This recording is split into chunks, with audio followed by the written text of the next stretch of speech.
નામ હિતેશ રાણપરિયા છે।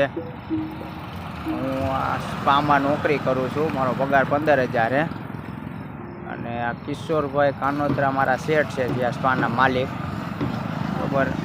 એને મને વાત કરેલી કે અહીંયા જે કાંઈ હાલતું હોય હું કસ્ટમર મોકલું તો કામ કરાવી દેવાના।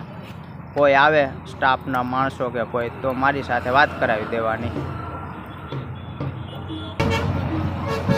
કોઈ પણ પોલીસ અધિકારી આવે તો મારી સાથે વાત કરાવી દેવાની। મારે બધા સાથે સેટિંગ છે, આવું મને કિશોરભાઈ કીધેલું છે અને સ્પાની પરમિશન પણ એના નામની કાઢેલી છે।